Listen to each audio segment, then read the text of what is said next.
नाज़रीन, हींअर असीं भैंस कॉलोनी जे इलाइक़े में मौजूद आहियूं, जिते हितां जा माण्हू जेके आहिनि उन्हनि रोड बंदि कयो आहे। जॾहिं त रोड ते बीही पुलिस जे ख़िलाफ़ नारेबाज़ी कराया आहिनि ऐं एहतिजाज कराया आहिनि। असां उन्हनि खां पुछंदासीं त हुननि छाजे लाइ मुज़ाहिरो कयो आहे। बशीर अब्बासी, हिन कोर्ट जो मैटर हले थो, हिन प्लाट जो असांजो दुकान खुलियल आहे। हाणे कोन कंहिं वक़्त खां हाणे पंहिंजा माण्हू पाण बि वठी आयो, कुझु माण्हू अची करे को पुलिस जो मोबाइल बि गॾु हुयो, तोड़ फोड़ करे कुझु पैसा नगदी पिया हुया ऑफिस में। उहो पैसा खई मां तव्हांखे ॾेखारे सघां थो, तव्हां हली ॾिसो। बशीर अब्बासी एॾो बदमाशी ते लथो आहे, न कोर्ट खे मञे थो न पुलिस खे मञे थो। पुलिस बि हुननि सां गॾु आहे और पुलिस जेको आहे जेॾी महिल बि अचे थो अब्बासी जी गाॾी अॻिते पुलिस जी कढ। असां ग़रीबनि खे रोज़गार करणु छो नथो छॾे? अगरि असांखे प्लाटूं मिलियल आहिनि, उहो खातो आहे, उहो कोर्ट ॼाणे, अब्बासी ॼाणे। अब्बासी खे कहिड़े सूर पियो आहे जो असांखे अची ग़रीबनि खे दोष ॾिए थो, ॿार बच्चा असांजा हिरासा करे थो?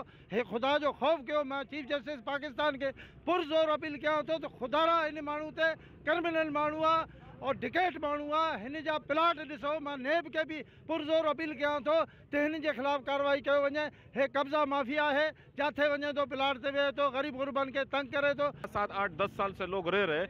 अभी अब्बासी साहब को याद आया कि मेरा यहाँ ज़मीन है या मेरा यहाँ रफड़ा है। भाईजान, हमारा ये बात है कि हम गवर्नमेंट ऑफ सन से खसूसन तौर पे, खसूसन वज़ीर आला साहब से हम ये दरख्वास्त करते हैं, अपील करते हैं और इदारों सबसे करते हैं कि भाईजान पुलिस हमारे साथ कॉपरेट करे, कानून हमारे साथ आवाम के साथ कॉपरेट करे।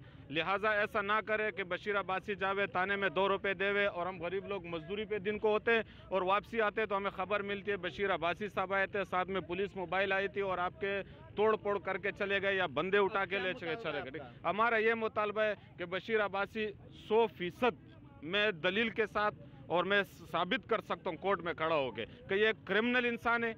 इसने यहाँ जितने भी जायदाद बनाए हैं 2 नंबरी से बनाए हैं। मैं यहाँ का बाशिंदा हूँ, ठीक है। मेरे बाप दादा यहाँ रह चुके हैं सुकन पुलिस में, यहाँ भैंस कॉलोनी में। हमारा ये मुतालबा है कि हम गवर्नमेंट अफसन से खसूसन ये दरख्वास्त करते हैं कि वो ख़ासकर वज़ीर आला साहब से कि भाई बशीर अब्बासी साहब को कोर्ट में बुलाया जाए। कोर्ट में केस चल रहा है, उनसे वहाँ बात किया जाए। यहाँ की आवाम, यहाँ की पब्लिक, डुमकी सिटी में जो गरीब लोग रहते हैं उनको मज़ीद नुकसान ना करे। अगर मज़ीद नुकसान होएगा तो ये बड़ा नुकसान होएगा। हम अपने हक़ के लिए लड़ेंगे भी और खड़े भी होएंगे और मारेंगे भी भाई, और बर्दाश्त भी करेंगे। पुलिस को लेके और हमारे घरों में आके घुस जाते हैं। सबसे बड़ी बात यह है कि हमारे छोटे छोटे बच्चे हैं और वो डरते हैं। एक एक बच्चे को पता है कि पुलिस हमारे यहाँ रोज़ आ रही है और रोज़ हमें तंग करिए। बराए मेहरबानी हम आपसे गुजारिश करते हैं, गवर्नमेंट से गुजारिश करते हैं कि हमें तासब दिया जाए, हमें तहफ़्फ़ुज़ दिया जाए। दूसरी बात यह है कि इन पुलिस को रोका जाए। असां टालानी बिरादरी सन 60-61 को हिते वेठा आहियूं, वापारी आहियूं, ताजिर आहियूं। असांखे तंग न कयो। बराए महिरबानी ज़ाहिद कुंबो साहब, अगर कंहिंजी इंस्ट्रक्शन वठी तव्हां असांजी बिरादरी खे तंग था कयो त बराए महिरबानी ईअं न कयो। असांजी तव्हांखे हथ ॿधी गुज़ारिश आहे। जॾहिं ज़मीन मुंहिंजो आहे, सॼो जेको इमाम बख्श डोंकी जो स्टे ख़तमु थियल आहे, पुलिस हिरासमेंट छो थो करे? वजह आहे पुलिस जेको पुलिस चए थो मूंखे कुझु खारायो, भतो ॾियो। सन मुतालिब इहो आहे जेको असां सां पुलिस सां सुखनदाणो नाजाइज़ी थो करे।